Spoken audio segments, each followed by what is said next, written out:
reka bibe uko bishatse kuko nivyo abavyeyi bacu bakoze nubwo ibyacu bitandukanye cyane ndizera neza ko hari igihe kimwe Imana izobihuza maze bigafata icyerekezo kiza.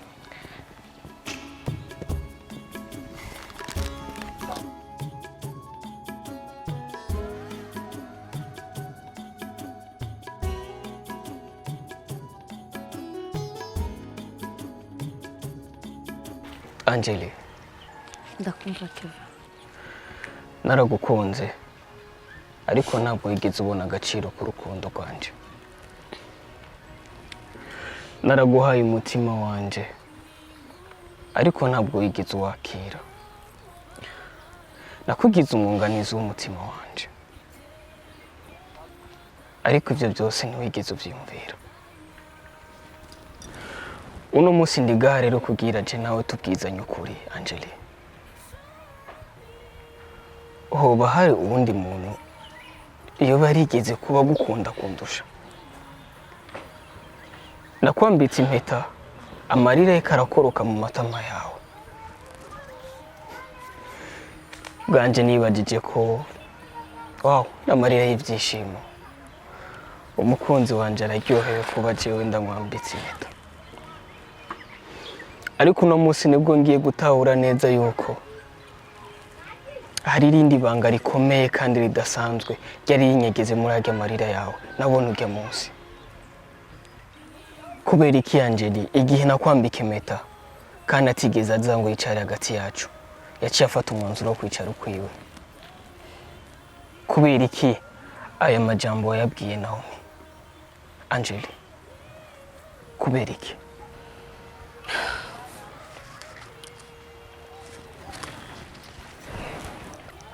Kubera ko bushakira urukundo atari urusanga. Kevin, je nawe turatandukanye nubwo inkuru tuvuga harimo, uretse ko tudahuje byose ariko hari ikintu kimwe je nawe duhuriyeko. Ico kintu cyo bari gikigayanje. Inkuru y'umubabaro. Iyo ni inkuru ibyora mu mutima yacu itazigera iva mu bwonko bwacu n'umunsi n'umwe. Wakunze jewe mugihe umutima wanje nawe wari urande hano.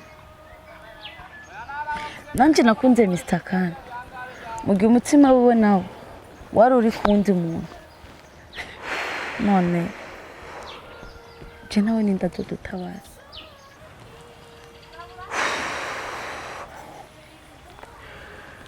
Iyi nkuru y'abakobwa babiri bavukana ishobora kuvamo intambara mu gihe je nitazomenya neza yuko umukobwa bavukana ari wamutwaye umugabo.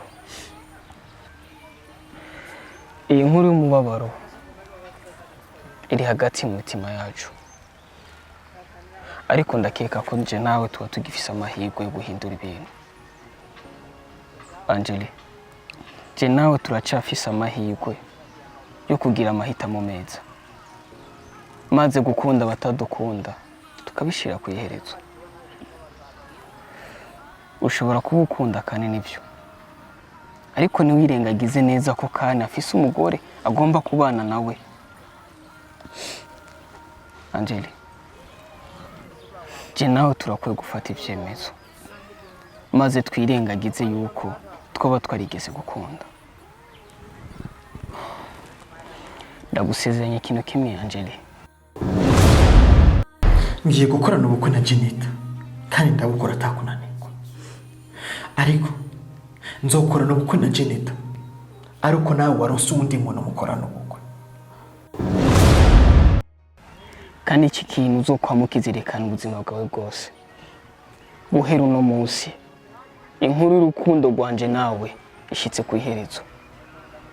Umenye neza yuko mu ndoto zanje mu byifuzo byanje by'akazoza Angeli ndagukuyemo.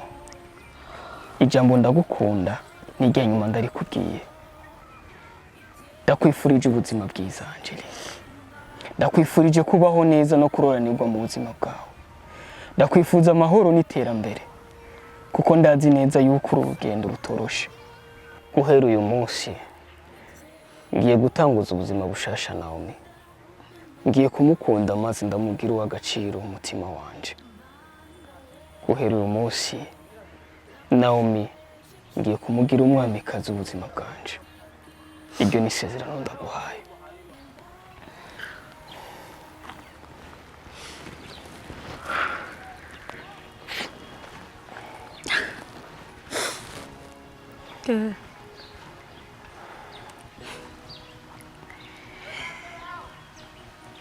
ntukagwe kuba ndetse ubundi iyo njyewe ndarira kandi iyo mbabaye ndarira ariko mpimbawe n'ayo majambo mbwiye. Kevin, kubonana nawe nivyo vyiza kurusha kubana na jewe kubera ko nawe umara gukunda kandi nizera neza ko nawe umukunda.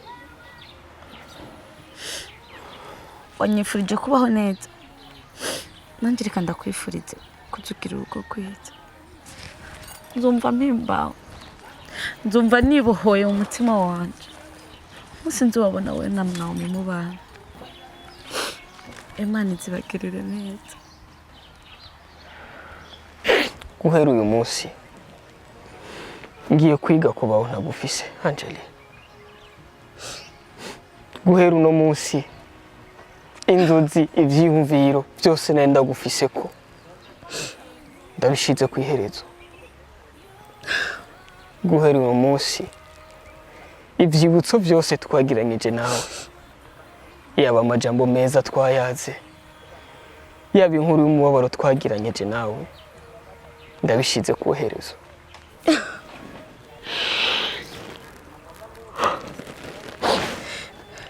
Impeta naguhaye uzuyibungabunge kuko ni impeta ikozwe mu rukundo, kandi urukundo rwa nyako, urukundo jewe nakunze wewe Angeli.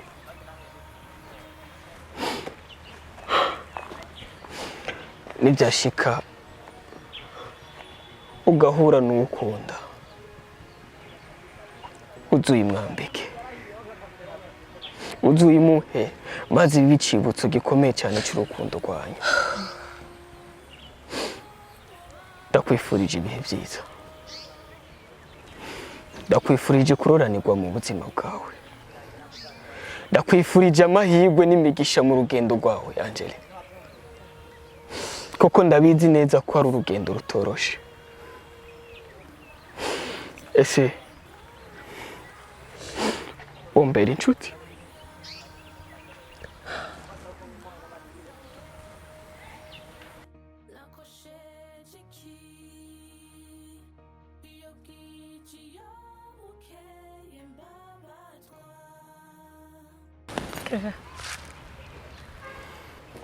Reka ndakubwira aya majambo ukifashe ukuboko. Ndumva nta kindi norenza ko atari kugushimira ko ntambwe idasanzwe uteye. Ubundi biba biryoshe gutera intambwe ntiwigere wiyumvira gusubira inyuma, kuko akenshi iyo usubiye inyuma uhura n'ibibazo. Reka nshime Imana iyo yemeye ko uyu munsi ubaho kugira ngo njye nawe twibohore, kugira ngo numve ko ntaguhemukiye, kugira ngo nawe wumve ko utamemukiye, ukagira icyo uhisemo. Hari amajambo wambwiye ngo ningira amahirwe nkagira uwo ndonka. Kevin, wakoze kubinyifuriza ariko ntabwo ndavyibaza ko bizombaho, kuko ko mbona ntabwo urukundo runyishimiye. Sinzi ko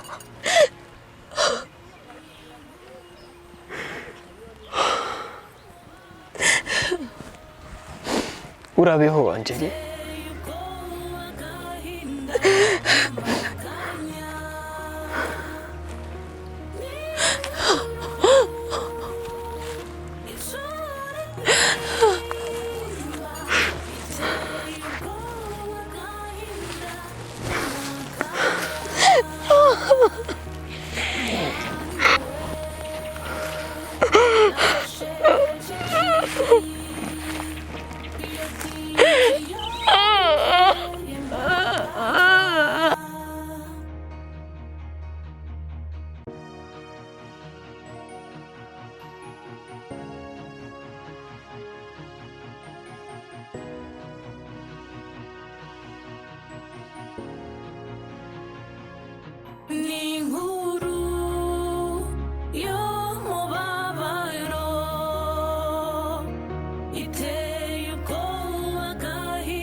tuvyumva kumwe ntituri kuri meme level mu kubitahura. No. Sheri, ndakwinginze reka kuraba inyungu zawe zonyine ahubwo uraba inyungu za twese. Ubu tuvugana kandi yase gusubira mu Bufaransa kandi wibuke twaje turi batatu ntitwusubiye inyuma turi babiri dusize tena n'umwana wacu umwe dufise wenyine w'ikinege kubera amategeko yawe aremereye nk'amabuye. Sheri, basi ndakwinginze ndanagufukamiye babarira umwana wacu.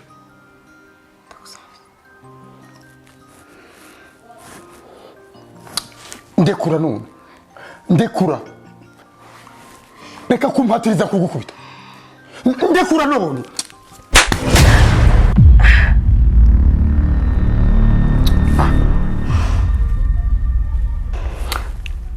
Abagabo mutwita abantu babi.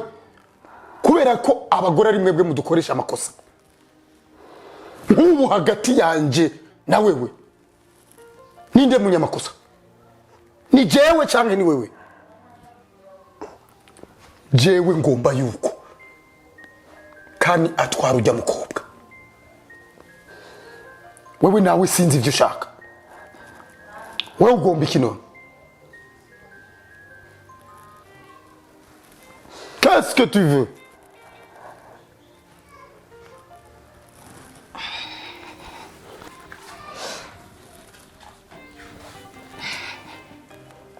Ndakubwira n'ikindi.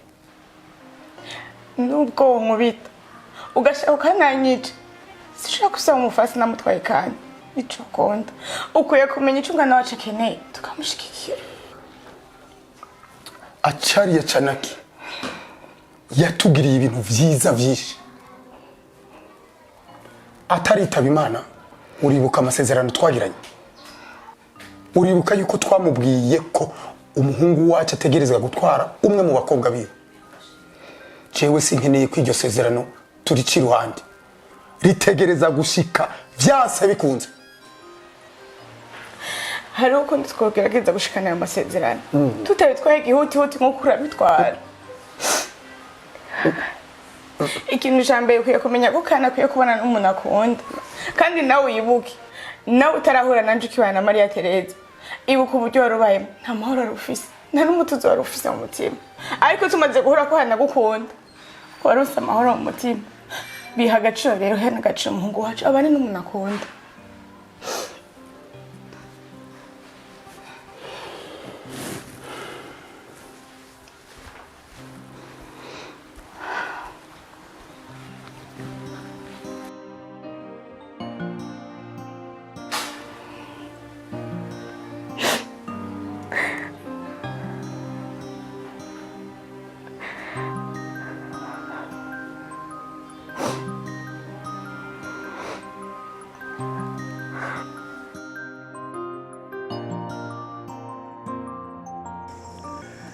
Ibyo tuzi n'ibyo tutazi byose Imana iba yarabitwandikiye kugira ngo umunsi umwe bize bidushikire mu gihe cya nyacu. Ndi wa muntu nizerera mu Mana cyane. Ndizera neza yuko buri kintu cyose kitubako cyaba cyiza cyangwa ikibi kiba ari integuro nziza. Sinzi impamvu naduze imisozi nkamanuka ibiyaya nkahura n'umukobwa mwiza cyane, maze nkumva umutima wanje uramukunze. Reka tubyite yuko ari bitangaza Imana yashatse kunkorera, kuko Imana yonyine niyo ifata urukundo maze ikarushiraho rukwiye kuba ruri. Naomi, inkuru yanjye ni ndende cyane. Ni inkuru irimo guhemukirwa, irimo umubabaro, irimo kwicuza, ariko irimo n'ibyishimo. Kandi iyo nkuru nayikoranye n'uwo tukwikeka. Basi bishitse ukamukeka uwo muntu bigashibuka namumenya, ndazi uwo mushimira cyane kuko niwe yatumije nawe dukundana.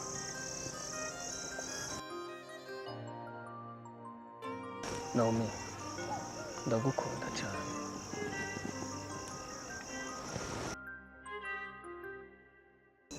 Kevin, nanje ndagukunda.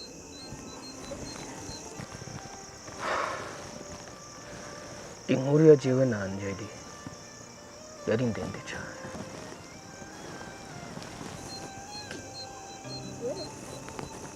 Kevin, ukunda Angeli?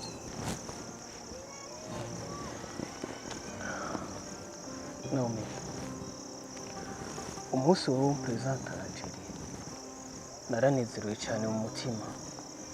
Nabonye neza yuko Imana inyishuye amasengesho yanje kandi biciye kuri wowe.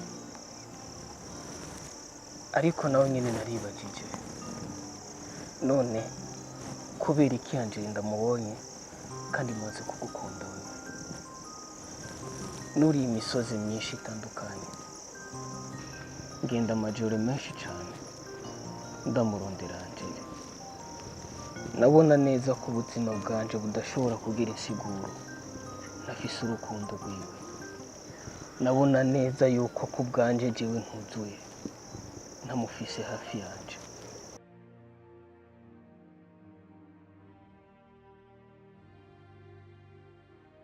Ariko maze kukubona wowe, buri kintu cyose cyarahindutse.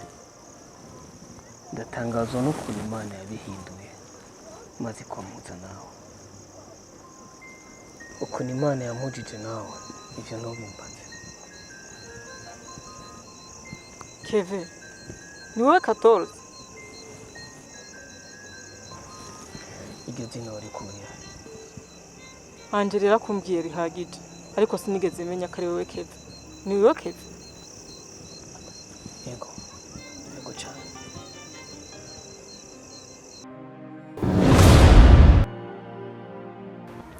Urukundo ni igitambo umuntu atanga akebera undi muntu. Ayo namwe mu majambo Mr. Kane wanje urambwira. Ariko wewe ntushobora gutanga ico gitambo ngo mubereke vabo wanje, kubera ko bisaba kugira impano n'umutima ukomeye cyane. We rero navyo ushobora, ahubwo tangura wimvishe ko Keva ari uwawe iteka ryose. Tangura kumva ko Keva ugiye kumubera umugore, sivyo nawe?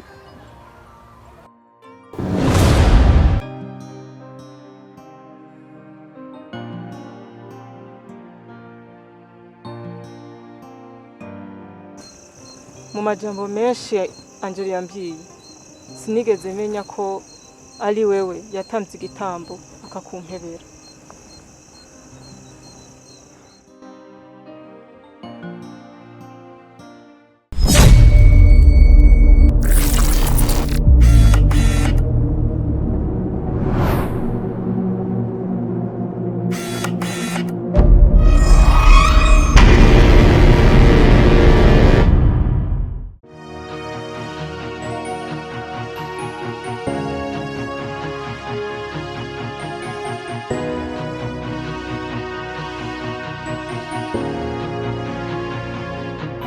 Inkuru yo mubabaro iteye ubwoba, agahinda n'amaganya. Inkuru icura nimba iteye ubwoba, agahinda n'amaganya.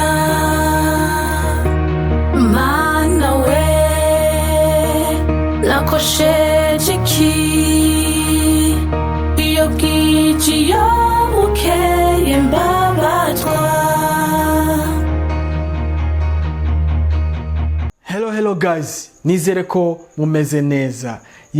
Amazina yanje ni Elisa Kwizera, ariko umwuga nawo washimye kumera izina rya Mr. Kane. Ati nje ngaha gukora iki? Musanzwe munzi ndumwe mu bagize umugwi Meja TV.